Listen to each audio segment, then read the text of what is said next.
Ah! Tao po! Tao po!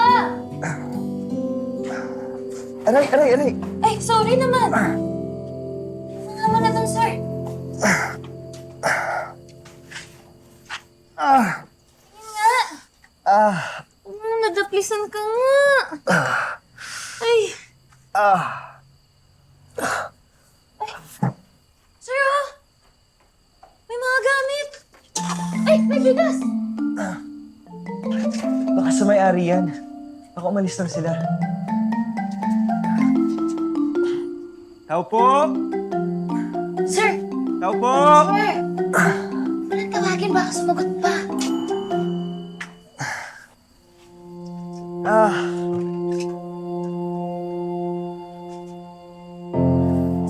Sige, sugot mo, sir. Ah! Ayun nga. Ay, Ah! daplis lang pala eh. Malayo sa bituka yan, kaya mo yan. Ay, wala tayong tuwalya. May panyo ka ba? Meron pa niya. Ito. Ah! Oh!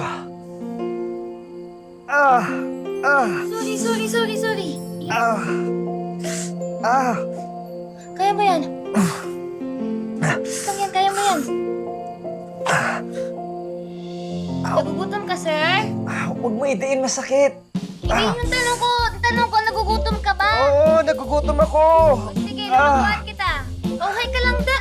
Higa ka nga, ako bahala sa'yo. Ah! Okay ka na? Baka mo muna to.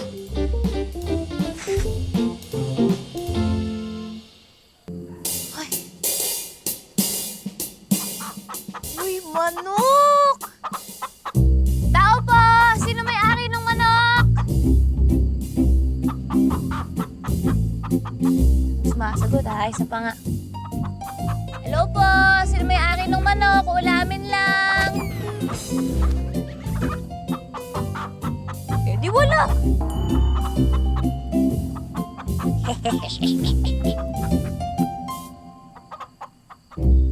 Yum, yum!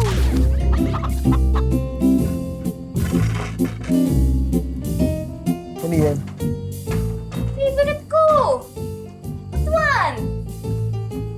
What two? What three? Relax ka lang dyan, Sir Francis. Maluto to.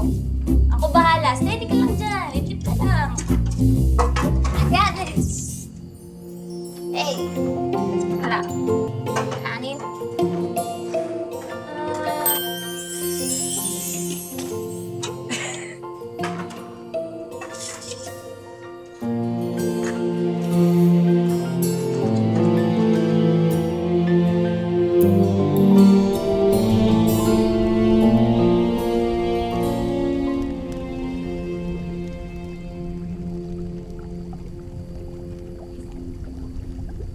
Ah!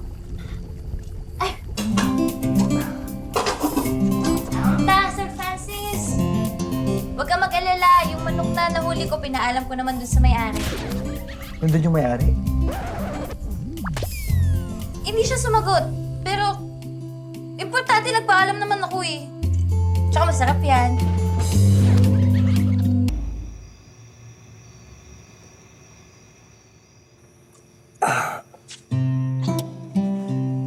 Din, sir. Diskarte ka talaga, tata.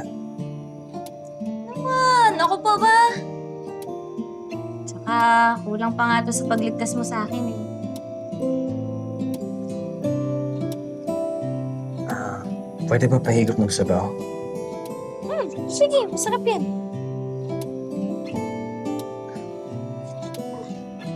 Sakit kasi yung tagiliran ko. Kumaangat yung kamay ko. Sige, ako na. Pabebe naman nito. Malim.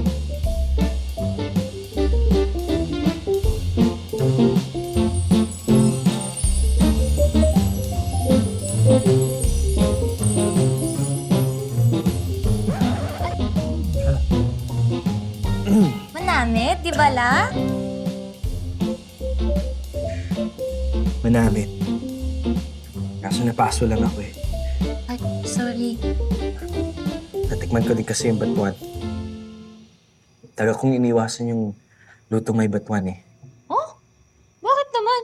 Eh, wala akong kilalang Ilonggo na hindi mahilig sa batuan. Naalala ko kasi yung kuya kong namatay. Paborito niyo lahat ng mga lutong may batuan. Kaya, when he died in the accident, siguro dahil ayaw ko siyang maalala, iniwasan ko lahat ng mga luto at mga paboritong pagkain niya. Ah! Kaya pala nung narinig mo na nag-uusap kami ni Julius tungkol doon sa kuya mo eh. Nagalit po kayo.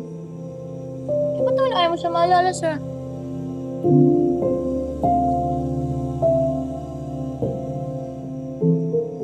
Ah, sorry na. Sir, kung di ka komportable, hindi na mo ulit. Sabihin mo lang sa akin. Ay na.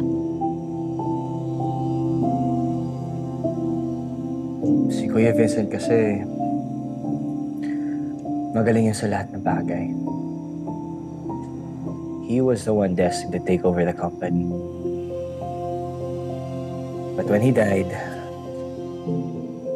walang choice si Mama at si Sir Gov na ipasa sa akin ang kumpanya. But I can tell when I look at them in the eyes, deep inside, I know that they wish na sana ako na lang yung nawala. At hindi si Kuya. Baka naman ikaw nag-iisip niyan, sir. Uy, masama yung ganyan. Don't get me wrong. It doesn't bother me. Sanay naman ako sa trato ng mga magulang ko sa akin. Dagdag mo pala, no, sir? Kala ko ba gutom ka na? Kumain ko na kaya. Ako po. Gutom na nga ako eh. So, kumain ka na. Sakit nga yung tigaliran ko. Sige na nga, ako na. Nga. Ha? Ah. Ay, sorry.